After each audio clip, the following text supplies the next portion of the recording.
haji, terkait dengan pesantren, terkait dengan layanan-layanan itu kita langsung rapat, langsung membentuk tim, kita buat skenario, muncullah pelayanan baru atau kelincahan baru dalam memberikan pelayanan. Lalu ya Pak?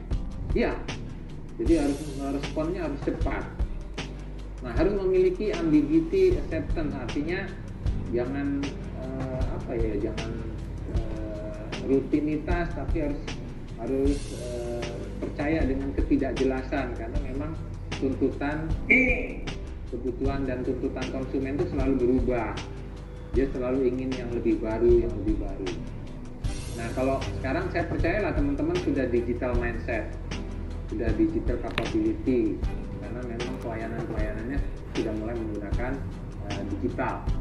Kemudian kolaboratif ini tidak hanya kolaborasi dengan bawahan, dengan kolega atau dengan pimpinan, tapi juga dengan konsumen. Jadi ibu juga harus rajin nanya ke konsumen, Bu, kekurangannya apa, ibu maunya seperti apa kalau ada layanan seperti ini. Nah, dari kolaborasi itu akan muncul ide-ide.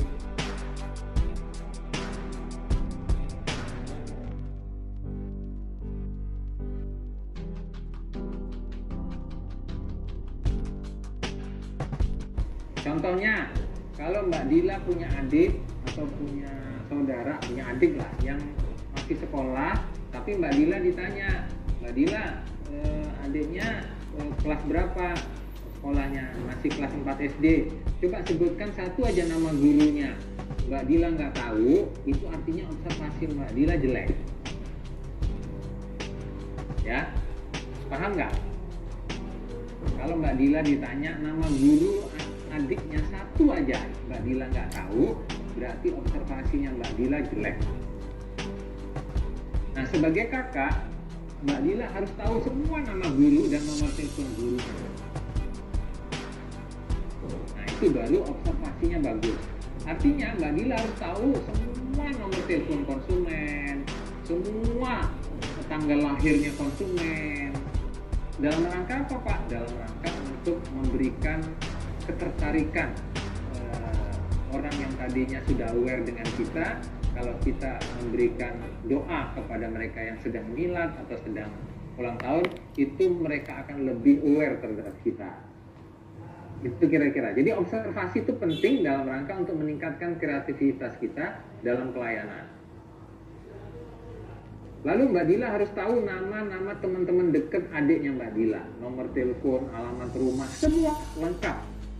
Tapi kalau Mbak Dila nggak punya, itu Mbak Dila observasinya jelek. Karena observasinya jelek, maka tindakannya tidak kreatif ketika ada masalah. Umpamanya adiknya Mbak Dila nggak pulang nih, udah sampai malam kok nggak pulang-pulang, nggak kreatif. Nama temennya nggak punya, nomor teleponnya nggak punya, akhirnya lapor polisi. Salah satu tindakan yang terakhir itu lapor polisi. Ya, jadi hal yang menyebabkan kita kreatif adalah rajinnya kita melakukan observasi terhadap bawahan, terhadap kolega, terhadap atasan, terhadap bidang layanan kita, terhadap kelemahan-kelemahan layanan kita, terhadap keinginan dan kebutuhan konsumen. Kira-kira gitu. Kalau Bapak Ibu rajin observasinya, malah Bapak Ibu nanti punya bisnis. Selain bekerja di PTSP, Bapak Ibu punya bisnis. Yakin. Karena Ibu rajin observasi. Karena Ibu akan menemukan kebutuhan dan keinginan orang. Karena Ibu tahu kebutuhan dan keinginan orang, maka akhirnya Ibu punya bisnis. Itu langkah pertama. Jadi penting ya, langkah pertama itu observasi. Kalau jam terbangnya Bapak Ibu bagus, maka otomatis Bapak Ibu akan agile, akan lincah. Nah, hasil observasi jangan dibiarin. Masuk langkah yang kedua, ya sampai di rumah sambil dilihat-lihat hasil observasinya. Istilah kerennya itu assessment. Ya nggak usah assessment lah, dibaca lagi aja udah keren. Hasil observasi tadi dibaca lagi. Setelah dibaca, dicoba buat skenario atau desain atau kalau istilahnya di Solo itu diutak-atik. Kalau istilahnya Pak Fajar, di cloning. Nah, di cloning. Jadi jadilah sesuatu dia, jadi desain baru. Jadi sesuatu yang lama didesain baru, yang tadinya antrinya susah jadi antrinya mudah, yang tadinya pelayanannya kurang cepat jadi cepat, yang tadinya layanannya lambat jadi cepat, kira-kira gitu. Yang tadinya layanannya tidak senyum jadi senyum. Nah, langkah keempatnya diimplementasikan. Pak, setelah diimplementasikan ternyata agak kurang bagus, observasi lagi. Jadi dia muter aja Bapak dan Ibu, akhirnya menjadi jam terbang bagi kita untuk meningkatkan kelincahan kita dalam memberikan pelayanan. Lanjut. Nah, ini budaya agile ya. Budaya agile itu ya selalu mendekatkan layanan kepada masyarakat. Kalau semakin dekat, kalau dengan digital ya semakin dekat. Kemudian menyederhanakan proses layanan yang tadinya masih panjang, kemudian disederhanakan. Kemudian mewujudkan pelayanan cepat. Jadi selalu ingin mewujudkan itu cepat, tapi tidak hanya cepat ya, cepat, ramah, nyaman, dan memberikan kemudahan dalam mengakses mulai dari mendaftar, proses sampai terbit izinnya. Nah, itu harus betul-betul kemudahan yang diberikan. Nah, konsekuensinya dalam menyelenggarakan budaya agile ini ya sumber daya manusianya harus siapkan, dukungan pendanaannya juga harus siap, sarana prasarananya juga harus siap, kemudian fasilitas yang digunakan untuk menyelenggarakan pelayanan harus juga disediakan. Nah, pelayanan yang diberikan kepada masyarakat harus mencerminkan integritas, profesionalitas, inovatif, tanggung jawab, dan keteladanan. Karena itu, mau tidak mau pendekatannya harus human capital. Artinya SDM-nya dianggap sebagai aset. Kalau SDM-nya dianggap sebagai aset, berarti Bapak Ibu harus peduli dengan kesejahteraannya. Kira-kira itu. Nah, kesimpulannya nih, dari beberapa sumber bisa disimpulkan bahwa individu pemimpin yang itu atau individu yang gesit atau yang agile itu dibutuhkan. Dalam praktek banyak individu yang gesit menangkap peluang, tapi kenapa gagal?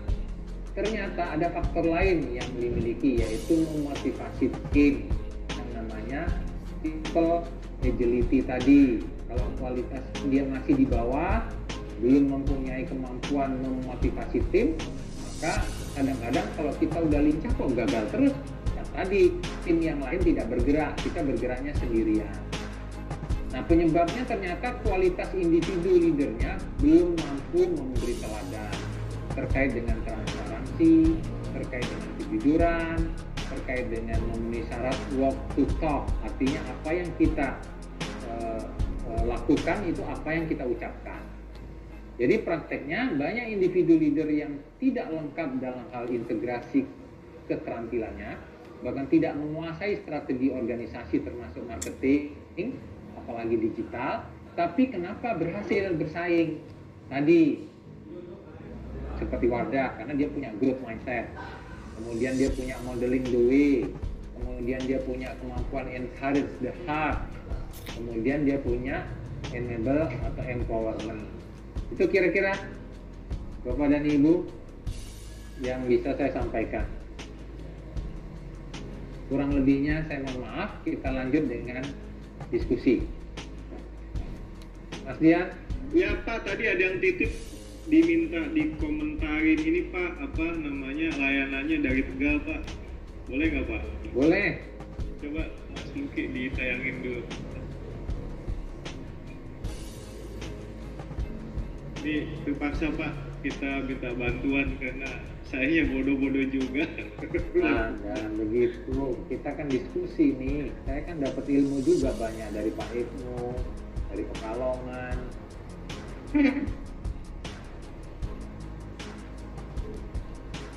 Yang paling bukan itu.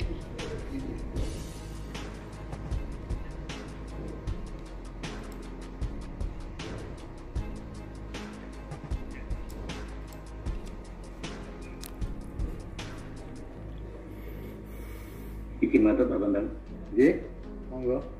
Nun sewu itu tadi kayaknya kelewat untuk kesimpulannya yang 3 resiko tadi yang mempengaruhi, yang 3 faktor mempengaruhi, salah satunya resiko, nilai sama waktu tadi Kak, belum disimpulkan. Gimana caranya?